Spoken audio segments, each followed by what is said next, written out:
Bronze is an alloy of copper and tin. Yet, there is not a single tin mine in the Eastern Mediterranean. Millions of archaeological excavations, yet in Greece, tin objects are more rare than gold objects. The conclusion is quite simple. There was a vast trading network via the Phoenicians. Europe was fully known to those of the Eastern Mediterranean. Further proof in this comes from a 2019 research paper from Heidelberg University in collaboration with the Kurt Engelhorn Center for Archaeometry in Mannheim, where they examined tin ingots from archaeological sites in Greece, modern-day Turkey, and Israel. They are chemically far closer to the tin deposits in Europe than of Central Asia.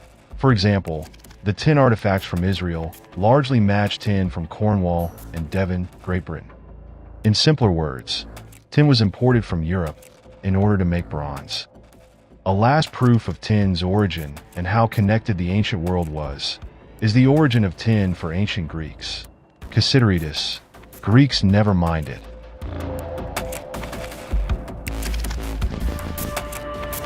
Bronze, tin, silver, gold. They block electromagnetic waves, all the while being conductive.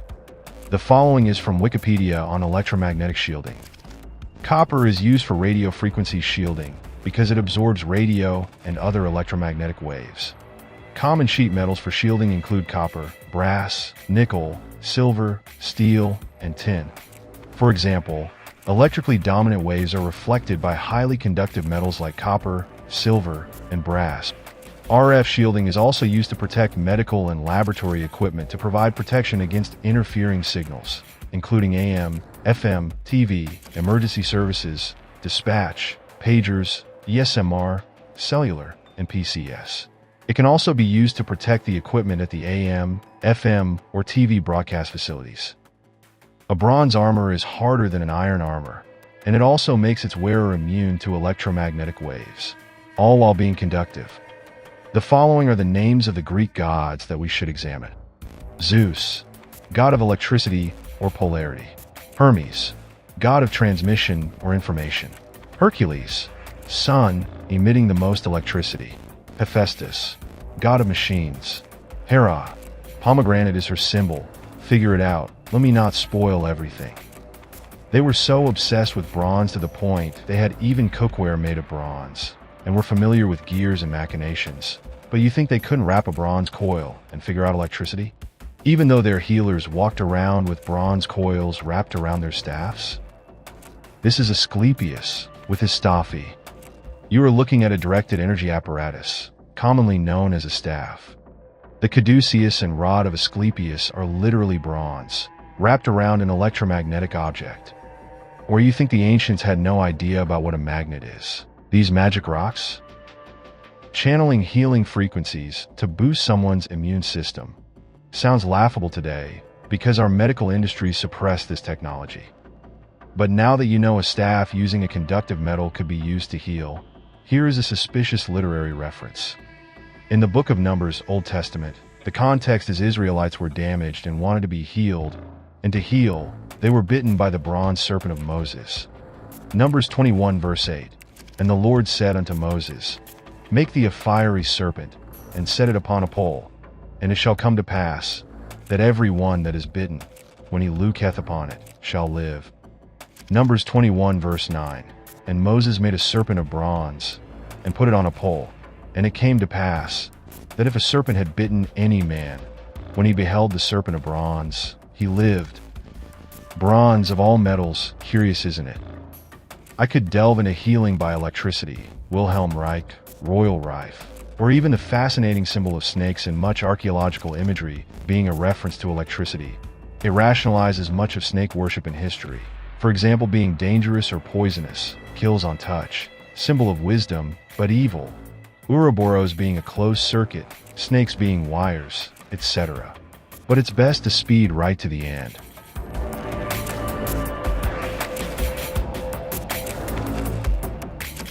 Cybele in Greek is Kivali. Kubali, li being the female suffix. Cube in Greek is kivos. Etymologically, cub and kib is obvious. To quote a Greek historical book I own, translation my own. In 204 AD, the Roman Senate decided to transfer from Pessinus, Phrygia, the black cube which symbolized the goddess, and build her a temple on Palatine Hill. I searched in Wikipedia on the entry of Cybele, and I quote, "At Pesinos in Phrygia, the mother goddess, identified by the Greeks as Cybele, took the form of an unshaped stone of black meteoric iron. This was the aniconic stone that was removed to Rome in 204 BC. The goddess arrived in Rome in the form of Pesino's black meteoric stone. When Cybele's sacred stone was taken in procession from the Palatine Temple to the Porta Capena and down the Appian Way to the stream called Almo, a tributary of the Tiber. There the stone and sacred iron implements were bathed in the Phrygian manner by a red-robed priest." The following is from the Wikipedia entry of Temples of Cybele in Rome. Annually, on March 27th, the sacred black stone of the Magna Mater was brought from her temple on the Palatine to where the brook of the Almo, now called the Acquitaccio, crossed the Via Appia south of the Porta Capena for the ceremony of lavatio, washing. Although there are numerous references to this ceremony, it seems to have constituted a locus sacratus or sacred place rather than a permanent building, in view of the lack of archaeological evidence for it. Of this temple on Palatine Hill, nothing really remains. The temple remained in use until the late 4th century. It was destroyed in 394 AD on the orders of Emperor Theodosius I during the persecution of pagans in the late Roman Empire. As a result, the modern temple you can visit has nothing to do with the original temple.